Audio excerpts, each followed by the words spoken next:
আসসালামু আলাইকুম ওয়া রাহমাতুল্লাহি ওয়া বারাকাতুহু। আলহামদুলিল্লাহ ওয়া সলাতু ওয়া সালামু আলা রাসূলিল্লাহ ওয়া বা'দ। সুপ্রিয় দর্শক শ্রোতা ভাই বোন, যে যেখান থেকে আজকের এই ভিডিওটি দেখছেন সকলকে জানাচ্ছি আরমানিজ ইসলামিক স্টুডিওর পক্ষ থেকে আন্তরিক মোবারকবাদ ও শুভেচ্ছা। প্রিয় দর্শক শ্রোতা ভাই বোন, আজকের ভিডিওতে আমরা জানবো আমাদের নিয়ত সম্পর্কে। নিয়ত প্রত্যেকটা আমলের সহি হওয়ার জন্য, প্রত্যেকটা আমল সহি হওয়ার জন্য নিয়ত হলো আসল।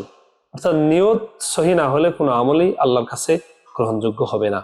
হাদিস শরীফের মধ্যে এসেছে ইন্নামাল আমালু বিন্নিয়াত, আই সাওয়াবুল আমাল বিন্নিয়াত, অর্থাৎ আমলের যে সওয়াব এটি নির্ধারিত হয় নিয়তের মাধ্যমে, ভালো নিয়তের মাধ্যমে। আমরা পৃথিবীতে যত কাজ করি প্রত্যেকটা কাজের শুরুতে আমাদের নিয়তটা সহি থাকতে হবে। নিয়তের মধ্যে গলত থাকলে আপনি যত কিছুই করেন না কেন ওইটার আপনি ফলাফল পাবেন না। আপনি যদি নিয়ত সহি রেখে একটা ছোট্ট একটা খুরমা খেজুর আল্লাহ রাস্তায় দান করেন, আল্লাহ এটাকে বাড়িয়ে অনেক সওয়াব দান করবেন।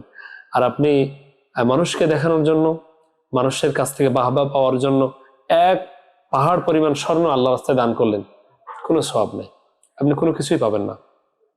কাজে আসুন প্রত্যেকটা কাজের ক্ষেত্রে আমাদের নিয়তকে আমরা সহি রাখি। ইমাম বুখারী রাহমাতুল্লাহ আলাইহি তার কিতাবের সর্বপ্রথম যে হাদিসটি এনেছেন সেটি হলো নিয়তের হাদিস, ইন্নামাল আমালু বিন্নিয়াত, যে আমলের যে সওয়াব এটা নিয়তের উপর নির্ভরশীল।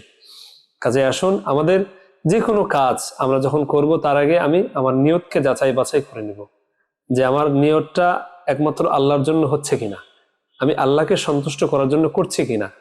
যদি আমার মনে এরকম সাড়া দেয় যে হ্যাঁ আমি এটা আল্লাহর জন্য করছি, তাহলে বাস আমি কাজটা শুরু করব।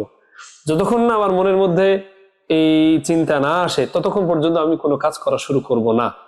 আমার মন যখন বলে যে না আমি আল্লাহর জন্য করছি, তখন আমি কাজটাকে শুরু করব। আর যদি মনের মধ্যে কোনো এরকম মানুষকে দেখানো এরকম কোনো নিয়ত থাকে বা কোনো খারাপ নিয়ত থাকে, তাহলে ইস্তেগফার পাঠ করে নিয়তকে সহি করে এরপরে আমি কাজগুলি শুরু করব ইনশাআল্লাহ।